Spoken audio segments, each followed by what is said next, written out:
शीतकालीन सत्र 27 नवंबर तक दोनों सदनों की कार्यवाही स्थगित हो गई है। राज्यसभा और लोकसभा की कार्यवाही स्थगित की गई है। संभल हिंसा पर चर्चा की मांग कर रहा था विपक्ष के हंगामे के बाद कार्यवाही को स्थगित कर दिया गया है। अब ये 27 नवंबर तक स्थगित रहेगी।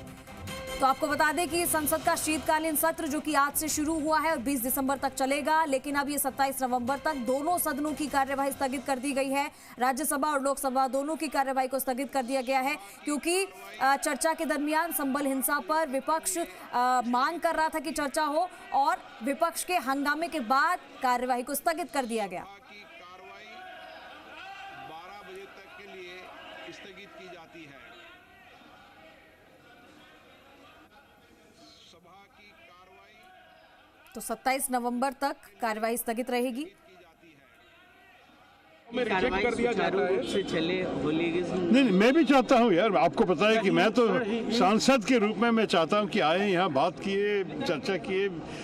हम तो बात करने के लिए आते हैं, लेकिन इसके लिए तो दोनों साइड की जरा सहमति भी चाहिए, बस यही बात है। प्राइम मिनिस्टर राहुल गांधी को कॉन्स्टिट्यूशन डे पर बोलने दिया जाए, इसको लेकर के आप हाँ, तो हम मांग रहे हैं। मेरे ख्याल में सिर्फ हम नहीं, दूसरे ऑपोजिशन पार्टीज भी, दूसरे विपक्ष पार्टीज भी कह रहे हैं कि इसमें कम से कम विपक्ष की कुछ लोगों को भी बोलने दीजिए, जैसे लीडर ऑफ द ऑपोजिशन जो हो, लोकसभा के, राज्यसभा के, कॉन्स्टिट्यूशन सबके हैं। सिर्फ राष्ट्रपति के भाषण सुन के चले जाना मेरे ख्याल में काफी अजीब सा लग रहा है। क्या फिर भी आप लोग शामिल होंगे सर?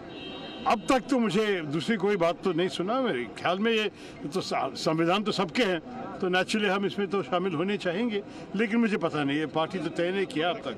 थैंक यू सर, आपको नहीं। तो देखिए, विपक्ष के हंगामे के बाद इसे स्थगित कर दिया गया। तस्वीर ये बोलना कहीं से शोभा नहीं देता। अभी तो चुनाव हुए, 4 जून को परिणाम आया है। लोकसभा चुनाव किसके नाम पे लड़ा गया था? प्रधानमंत्री जी आपके नाम पे। किसकी गारंटी पे लड़ा गया था? प्रधानमंत्री जी आपके नाम पर। और 400 सीट का नारा किसका था? आपका नारा था। आप 307 से घट के 238 पे आ गए। जनता ने आपको नकार दिया, आपको विश्वास नहीं दिया। 2 बैसाखी पर आप टिके हैं, जय दिन चल जाएं। तो जनता ने अगर नकारा किसी को है तो मोदी जी आपको, आपकी गारंटी को, आपके नारे को और आपको प्रधानमंत्री के रूप में स्वीकार नहीं किया।